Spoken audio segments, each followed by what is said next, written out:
it. All right, welcome to this place, Sports Talk. I gotta put mine on. Yeah. We got the Papa E, we got Jeff and Max Little Man or something. Man. All right, let's get right into it. NFL Week 8. Any good takeaways? Seahawks suck. There's a lot of garbage in the NFL. Yep. This week's not going to be a lot better either, really, but Hey, they're an entertainment company. that's right. If they get people talking about it, that's their entertainment. Exactly. I know the Hail Mary for me and probably Jeff was just like, you got to be kidding me. Yeah, no kidding. Hey, wait to have your guy fucking jacking off on the 5-yard line, too, while the play's going on. Not even paying attention to what's going on. That's fucking horrible. I would expect him to be suspended, but I haven't seen or heard nothing. He tweeted out an apology. He apologized to the team, but I don't think there's any disciplinary action that I heard. Well, I guess he's getting the opposite of AR-15. That is the craziest shit I've ever seen. Yeah, that's the future of your franchise. Not for now. He got benched today. No, was it today or yesterday? Today, I think officially.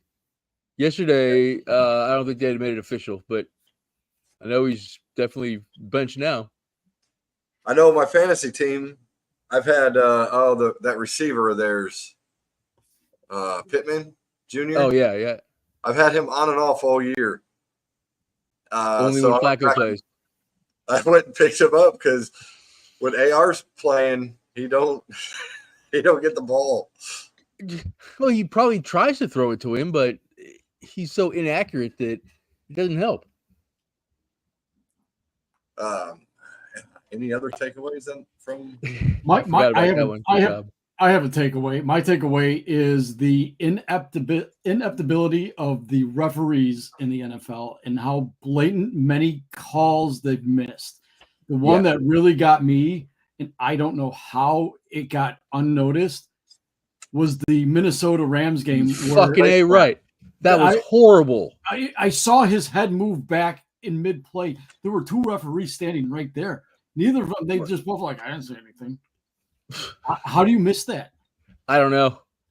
Face masks and penalties, I think all need to be able to be reviewed. But that would slow the game down so much. And plus, the referees aren't going to want to overturn their calls because then they're going to look like they didn't do the right thing in the first place. Well, I think it should be like baseball, where you have a certain amount on penalties that you could challenge. If you miss it, you lose your challenge or something like that. I'm down for just having somebody there watching the game on damn TV up in the booth that can freaking just, hey, that was a penalty. You know what I'm saying? Just watching the damn TV. Something. Copy of it. Adding a ref seeing the field. Yeah. But he's watching video. There's nothing wrong with that. I don't know.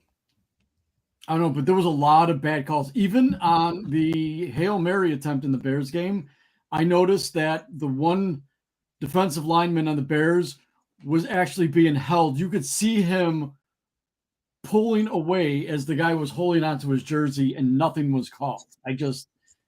Oh, that's another thing. They're not going to call holding on that one. You know what I'm saying? They're trying to get a Hail Mary off. Hey, it took them 15 seconds to get that thing off?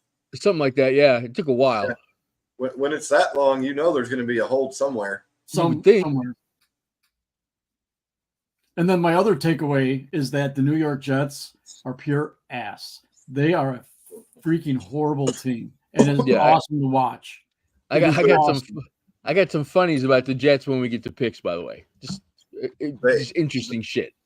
They are, to me, it's like the Yankees when how they just overpay for the best star. I mean, outside of this year where they made it to the World Series. There's overpay. Oh, we'll just get someone else. We'll just get someone else. That's And not a lot of homegrown talent there on that Yankee team. Yeah, and they get all these players, and sometimes it don't work. Exactly. But we'll see. We will see. No team has ever come back from an 0-3 deficit. Just saying. I don't know. The Yankees looking pretty good tonight. Oh, are they? I hadn't checked. They were up 5-1 in I believe, the 5th or the 6th. Oh, LA scored a run. Last I saw was 5-0.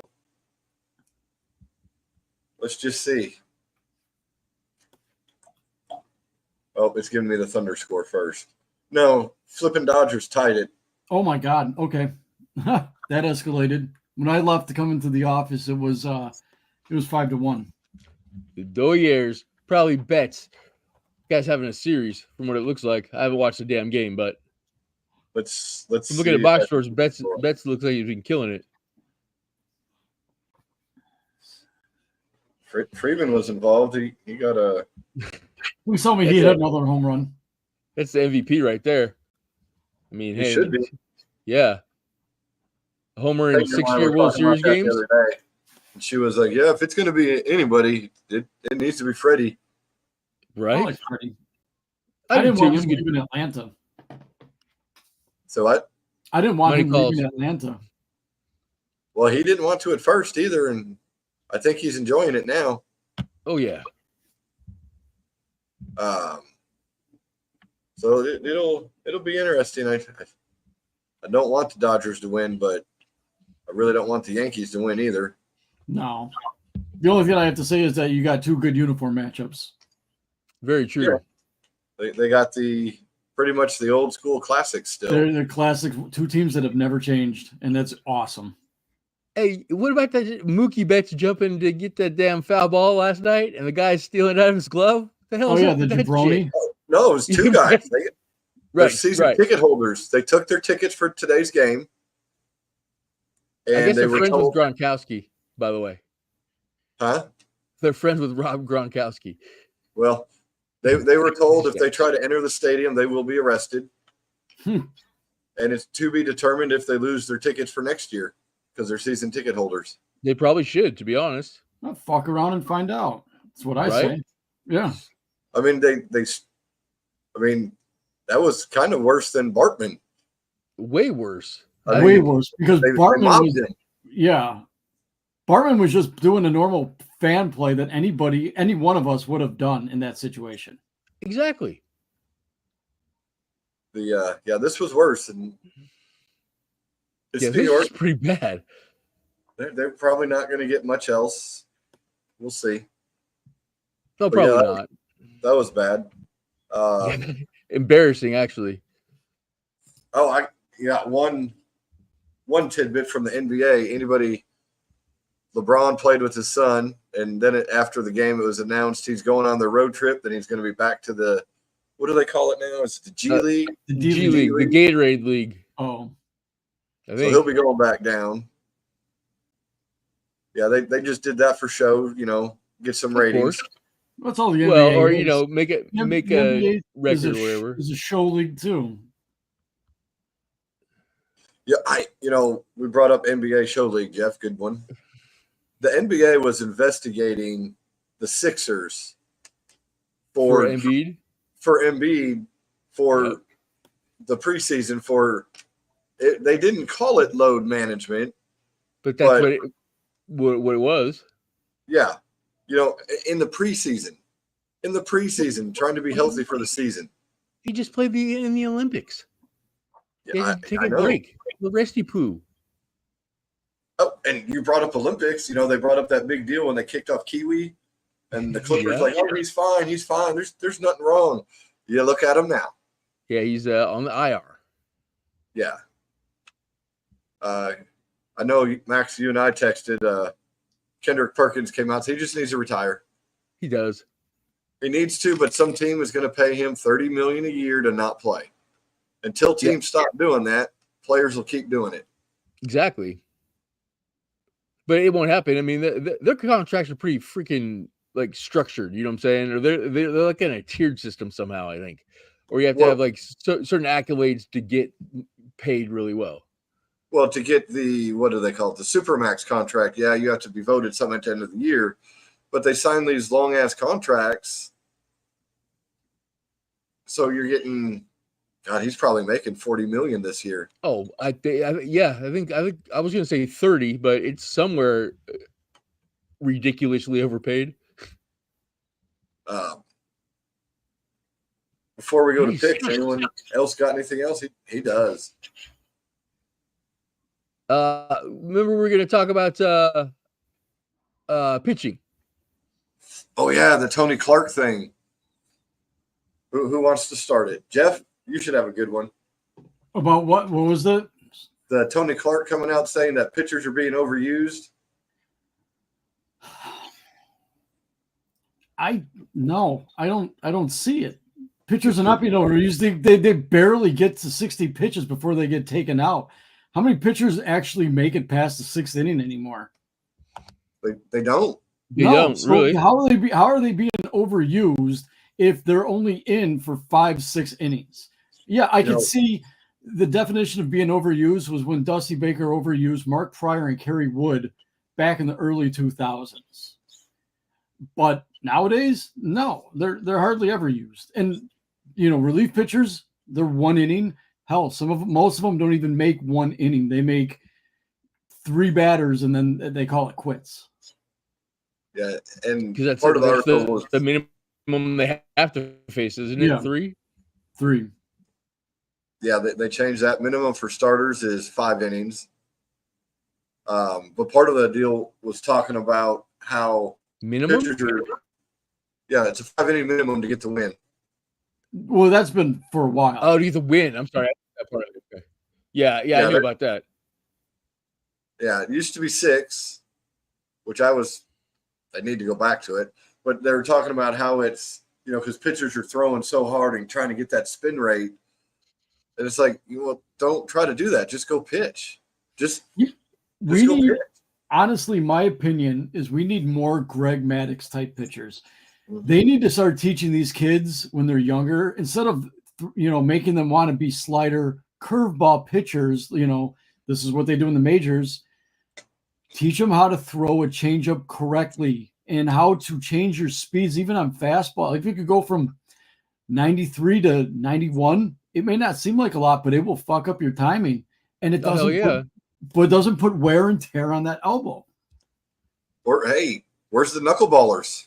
There's one left. We need more knuckleballers in the world. Plays for the Padres.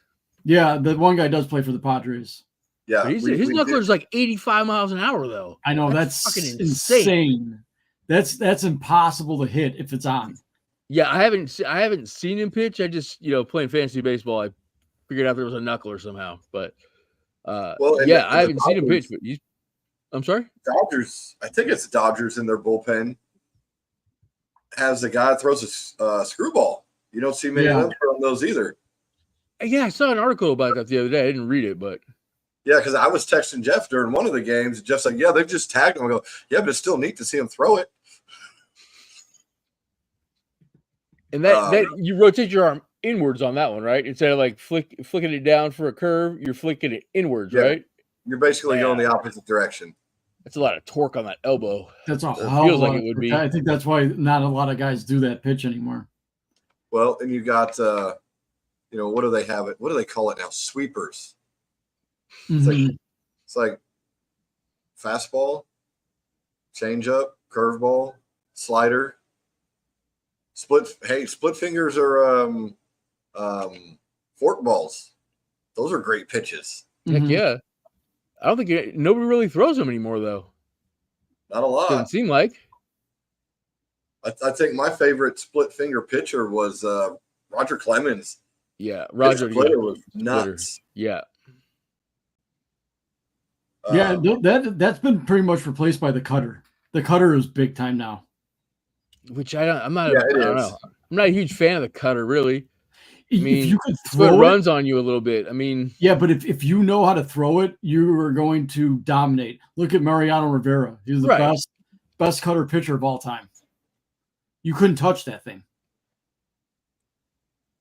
Really, I don't know. I think it's just a fastball movement. Really, is really. I mean,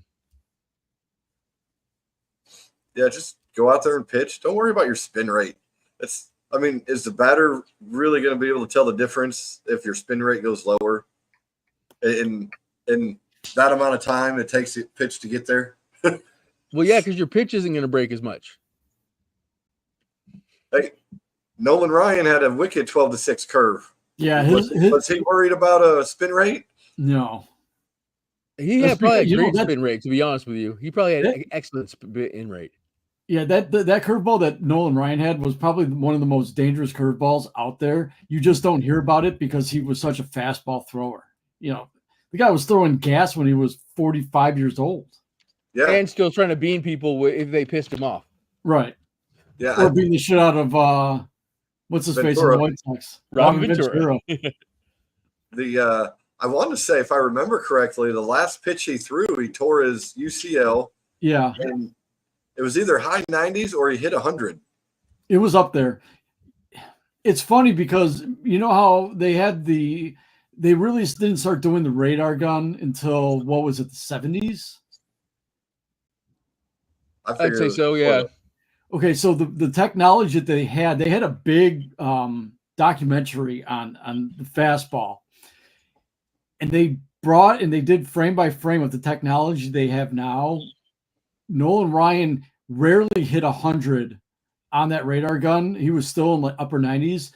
In reality, that pitch was more like 107 and 108 consistently with the new technology that they have. That's nuts. That's yeah, it's super. Can you imagine a guy? I mean, just the fact that he played so many innings, he pitched so many innings and never got hurt until that last pitch. That's crazy. But that's my thought. My thought is these pitchers aren't pitching enough. They say they're over pitching. I don't think they pitch enough. I think they're over pitching. 788 pitches is fucking May. Yeah. I'm sorry, what's that? I think they're over pitching away from their starts, off the field. Oh, I got to go practice. I got to, you know what I mean? Mm-hmm. Maybe. That's the team. I think they're not pitching enough. That's my thought. I mean, you might be right. Maybe they're stretching out the throws that they have during a week or whatever, but I don't think the starters pitch enough. I think your starters should still be going 100 pitches, 110 pitches every game. Yeah, that's when I'm watching a pitcher like, oh, they're pulling them. Well, they would do that with Hendricks, but Hendricks would lose it after like 3 innings. Well, it's something in the analytics says the third time that you go through the lineup, I guess it's fucking horrible for some pitchers. Oh, that to me shouldn't even be analytics. That should be common sense. The third time you face the same pitcher, that batter should be a little more adjusted. You would think so. Okay, I mean, that's great. Throw a different pitch. Throw something. But you know what? Right. But the pitcher should do a better job, or I'm saying, continue to do a good job of getting him out, or making good pitches. They're trying to get strikeouts instead of trying to get outs. Right. Greg Maddux, prime example. I think it was Jeff that said it earlier. I mean, he got outs.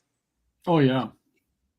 Didn't he throw like a 78 pitch no hitter or a complete game? Complete game. No, complete game 78. Yeah. It was against the Cubs in Wrigley. I was at that game. I remember it very well. There wasn't much to remember though. Oh, it was probably only about an hour and a half. It was watching him was impressive. It was really impressive. I'm just saying the game probably only lasted an hour and a half, if that. Well, the cool thing is it was a doubleheader. It was okay. That works. And the Cubs got annihilated. Okay, so they played the Braves. I think this was 96, I want to say. Okay, who were the 2 pitchers that the Cubs faced? The other one besides Maddux? Glavine, probably. Yep. I think the Cubs had a total of maybe 4 hits the entire day, 5 hits between the two. And not one ball hit hard all game long? No, not by the Cubs. I mean, I remember Chipper Jones hit 2 home runs. Glavine's another example of a pitcher. He didn't have to throw it hard and in your face. I mean, he wasn't as pinpoint full as Maddux, but being a lefty, he did. How often He's was a he damn really good pitcher. early in his career. I know towards the end he was getting somewhere. Randy Johnson, there's another one. He threw 2 pitches. Fastball slider. He threw like a change. Yes, not often, but he would throw. He would throw it, and I think he had a curveball too. He bounced it a lot. He never pitched that one. Yeah, didn't matter. He just had gas. I just always remember the slider. You knew the fastball was coming. It was impossible because being that he was like 7 feet tall, that pitch was being released how much further towards the plate. Mm-hmm. My favorite all time, besides him destroying the bird in spring training, was the All-Star game against John Kruk, where he went over his head. Behind him? Yeah, I think Kruk had a heart attack. Yeah, so he puts the helmet on backwards and goes bats right-handed. Yeah. Kruk was as far out from the batter's box. He was as far on that line, and he was just like, I just want to go back to the dugout. Yeah. But how many arm injuries did he have? He had more leg and back issues. Yeah. But no, he didn't have Tommy John even. No, I mean, let's go back to pitching. And he had a super whip too. He what? Like the whip on his arm, like because when he would throw his slider, his slider was almost sidearm or sweeper, basically. But I say they just go get outs. Don't get strikeouts. Just get an out. That's all you need. I think they're overthinking it too much. Right. Well, they have a great arm, so try to blow the ball by everybody. Yeah, well, blow your arm out. Right, blow your arm out, exactly. And look what's happening. There's got to be something, though. I mean, I don't know. There's got to be something that they can figure out. Because look at it, you look at these Japanese kids, too, over in Japan. Well, those motherfuckers pitch. But again, a lot of them get fucking broken before they even make it to the pros. Because they pitch so goddamn much. Ohtani had, 1 or 2 Tommy Johns before? Was this his third? This is his third Tommy John. God damn. Yeah. For the first one that I know of. Yeah, first one out of Japan. No, I'm just saying the first person I know of that's had 3 Tommy John surgeries. But then you got pitchers too. But then you got pitchers that literally throw their arm out pitching. Who remembers? Dave Dravecky with the Giants. I remember that. Broke his arm throwing a pitch. Oh, man. It was nasty. That's back in the day when they actually showed the replay numerous times. And I wanted to say it was in a dome because you could really hear that bone break. I think it was interleague against Tampa Bay, if I'm not mistaken. And but he came back and pitched from that. And I want to say was he the one that lost his arm? Really? I gotta look it up now. Yeah, I don't know about that one.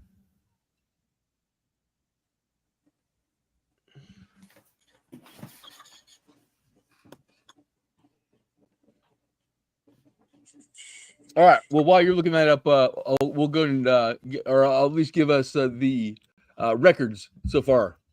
Eric, you are at 66-39 on the year. You were 11-5. Yes, he had his arm amputated in 1991. Ouch. Yeah, he came back from breaking his arm. He got a cancer reoccurrence and then had his left arm amputated. So the left arm amputation was from the cancer, though, right? Was from cancer, yes. Right. So nothing to do with his arm breaking, pitching. No, I just remembered he had his arm amputated. Okay, I got you. All right. Go start over with the picks again. All right. So Eric, on the last week you were 11-5, which puts you at 66-39 on the year. Yes. Jeff, you were at 11-5 as well, which puts you at 63-42. I was 9-7 for 62-43 on the year. So you were the reason you wanted to do the over-under. Maybe. Now, see, I would have talked to you guys in point spreads if we were going to do that, but because I'm not really good with over-under. But first game, Houston at the Jets. Jets are favored are the favorite by 1.5. Yeah, you can't pick the Jets anymore. I'm picking Houston. That's an easy call. The Jets are garbage, and they're playing on primetime again. This is fucking Thursday bullshit. night. Sorry, Tuesday night. God. Eric, who you got on this one? I mean, I really want to say Houston, but I'm sitting here looking at they get Hassan Reddick come back. Maybe Vontae's third week. I'm taking the Jets. It'll be a close one, but I'm taking the Jets. All right. 42.5 is the over-under. Anybody want that? No, I'm just staying with my picks. All right. Next, we have New Orleans at Carolina. Carolina is a 6.5-point favorite in this one. Jeff, what do you got? Wait, Carolina's a 6.5-point favorite? New Orleans and Bryce Young starting. Oh, yes. I'm definitely, if they're 6.5-point favorite and Bryce Young starting, I'm definitely picking New Orleans. Same. All right. Are we sure Bryce Young is starting? Are we sure Bryce Young is starting? I was reading earlier, Bryce Young is starting and some other guy may get some action.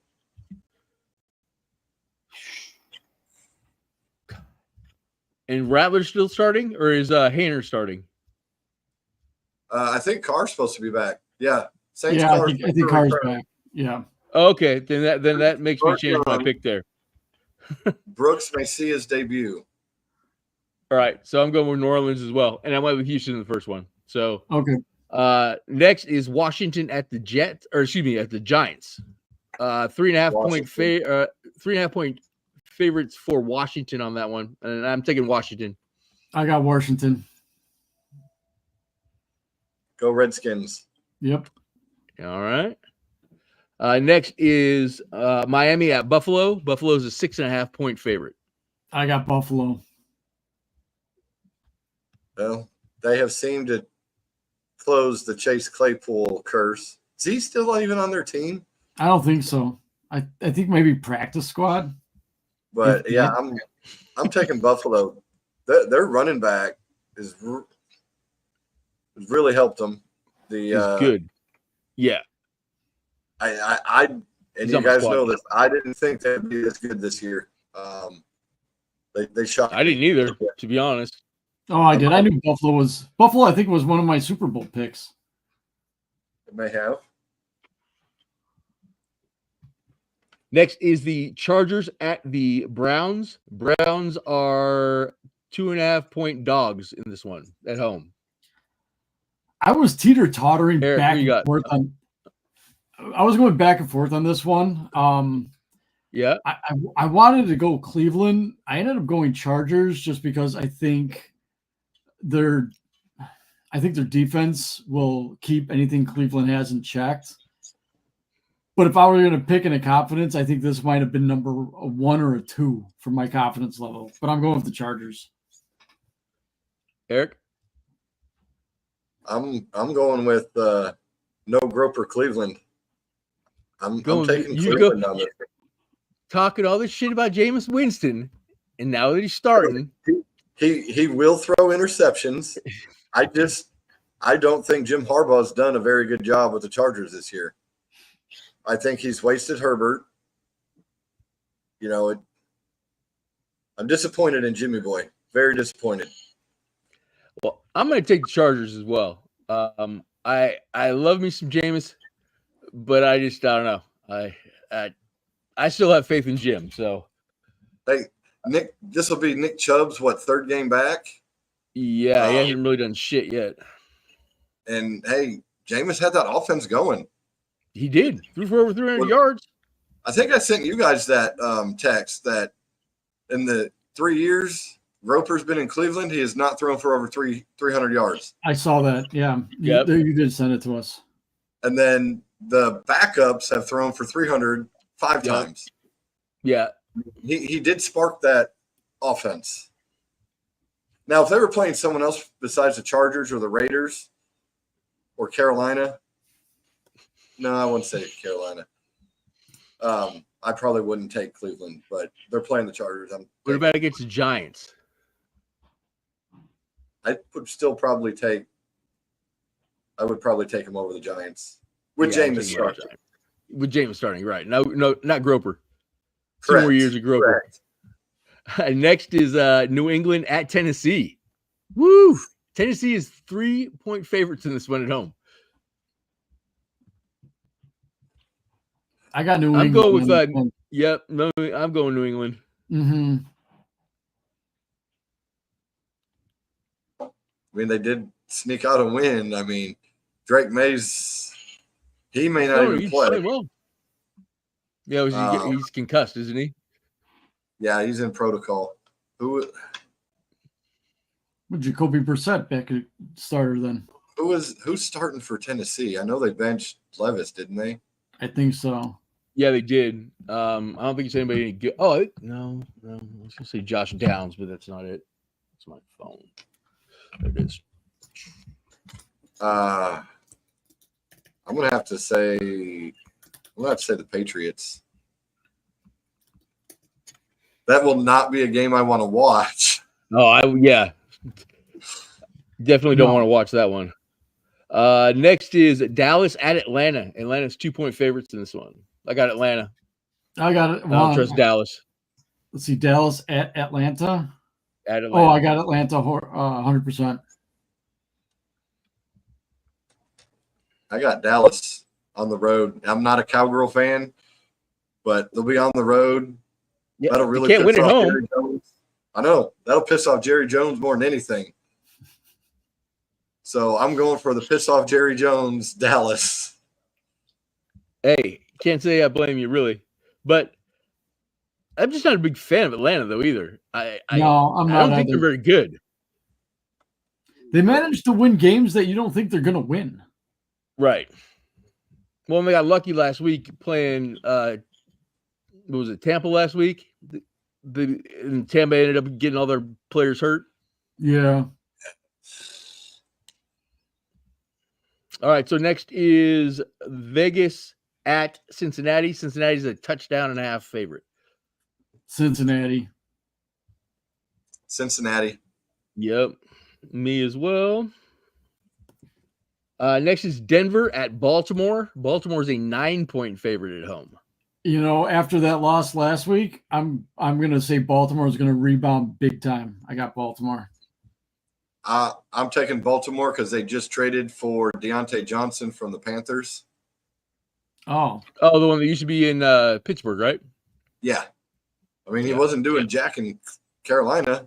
He was doing decent. He's been getting like 10 fantasy points a week. Yeah, no, I did go try to pick him up, and someone already had him. I'm not mentioning names. This guy. Yeah, I'm taking Baltimore. Yep, me as well, Baltimore. Chicago at Arizona. Arizona's a 1.5 favorite last I saw. Or when I got Arizona. The Bears have not won a road game on a Sunday with Eberflus as head coach. It's not going to start. I'm taking Chicago. I know you would. I figured you would. I'm going Arizona. Kyler Murray scares me in a good way and a bad way. You know, he's won 2 games in a row, so this is bound to be a loss, really. But again, every time he gets out of the pocket, he's just faster than everybody else. I don't know how. Next, Jacksonville at Philadelphia. Philadelphia is a 7-point favorite in this one at home. That's it? Just a 7? Just a 7. Wow. I got Philly all the way, especially at home. Jacksonville's ass. Yeah. Yeah, I'm taking Philly to run it through Jacksonville's ass, just like Jeff said. Mm-hmm. Yep. Next is the Rams at the Seahawks. The Seahawks are a 1-point favorite in this one. And we look I've got the Rams. Their offense is going again. Yep, they got Cooper and Puka back. And Puka back, yeah. And they both looked really good last week. I'm taking the Rams. This is just like your Bears pick, Eric. I'm picking the Seahawks. But hey, I don't blame you. I don't go against them. Right? Every time I do, they fucking usually do prove me wrong. So Detroit at Green Bay. Green Bay, 3.5-point favorite. Or excuse me, 3.5-point dogs. I'm sorry. I was just 3.5-point dogs. I got Detroit on this one. I do as well. I have Detroit, especially since Jordan Love hasn't practiced all week, and then said today he plans to play. Oh, that's bad. He should, probably just play Hundley. Well, then Detroit really would kill him. Then what? Detroit really would kill him. No way, man. Hundley's 2-0. LaFleur, you mean Malik Willis? Yeah, man. Yeah. I think Detroit wins this game, and I think Detroit comes out to prove a point again. I think they're gonna treat this like a Dallas game. Yep, they're gonna beat the shit out of them. Plus, it's a conference rival. Oh yeah, beat the shit out of them. Next we have Indy. Oh, Sunday night game. Indy at Minnesota. Again, Joey Flacco, the man, is starting. I got Minnesota. Changing my pick. I think the Indy offense will be a lot better, but that Minnesota defense, been good. They're very good. Home, yeah. I would have waited a week if I was Indy to bench AR, which bench him. But Flacco's 38. He's going to be trying to hobble around back there. Flacco does a good job of hobbling around. He ran 19 miles an hour the other day. The offense will probably be better than what they have been with AR, but I think that defense is just that Minnesota defense. Pretty good. Yeah. It's what made me waver on my pick. I'm going Minnesota. I waffled at the beginning, but then you start talking about their defense, and yeah, they have been pretty tough this year. So, last one, Monday Night Football next week. Tampa Bay at Kansas City. Can't believe Tampa hasn't picked up a wideout with all these fucking wideout trades going on, but what do I know? They probably don't want to give up much. Yeah, true. I got KC in this one. I do as well. I got Kansas City. I was shocked last week that Tampa Bay was still putting up some points. And Baker had another great week. I mean, he threw some picks. You know, he's the white version of Jameis. No, he ain't that bad. He's a gunslinger though. But yeah, Kansas City. Yep, Kansas City. So that's it. There we go. Yeah, the two teams on bye are the Niners and Pittsburgh. Yep. So Ohio State and Penn State. Who y'all got? Ohio State. Yeah, I think so too. Even though it's at Penn State, but the way Penn State can't beat Ohio State. The way the college football season's been going, it's a fucking crapshoot. I can see Penn State beating them. I'm not saying they will, but I can see them. I don't think it's going to be as easy for them as I could see Penn State just maybe sneaking one out of there. They almost lost to Nebraska last week. I could see them winning. I'm not saying they're going to. It'll be interesting to see what happens coming down the stretch here. You know, I mean, Alabama's got 2 losses, so they're probably not even going to make it in. Well, I've been talking to OU fans down here. Right, and SEC, they got rid of their divisions. They have one conference. Right. And they're taking the top 2 teams to their championship game. Right. Which as of right now, it's Texas A&M and somebody else. It's not Alabama. Is it Georgia? No, because Georgia lost to Alabama. Didn't they? No, they didn't. Wait. SEC. There's too many teams to go through there now. There's 16 teams. Right? And the worst part, like, I don't know. It seems like no Pac-10, no former Pac-10 team doesn't look like they're going to make it in the Big Ten final. Because none of us can fucking go east at all. Every time we go to a played a big game. Once we go east, we fucking suck dick. But doesn't Pac-10 automatically get a qualifier into the Rose Bowl? No, if it's not a championship? we're all in the Big 12 now, or whatever the fuck, Big 10 Midwest football shit. I'm talking Oregon State and Washington State. No, they do not. Nope, I actually heard it today. They don't know how they're going to look at them for the tournament. They're not sure. But the Cougs are 7-1. Haven't really played anybody, but they are 7-1. Miami's going to be tough, though, even though they're coming out of that weak-ass ACC. But they're going to be tough. Haven't lost a game yet. Yeah, we should find out in a couple of weeks. And Boise. Yeah, less than a month, we should find out who the 12 teams are, ain't it? Because it'll be after. It'll be probably the first week in December, I would assume. So, whenever Heisman week is, I would assume it's that week. Even though that could be interesting too. Both Army and Navy, as of right now, are still undefeated. So the Army Navy game could probably. Didn't Army just play Navy? No, they don't play until the Heisman week, the very, very last week of the season. Like after Thanksgiving. Oh. Well, that's about all I got. This guy's ready to. Yeah, I'm sure you are. Go check out some cameras and go to bed. Pretty much. All right, gentlemen. Sounds good. All right. We'll see you next week. Sounds good, guys. Have a good one. You too.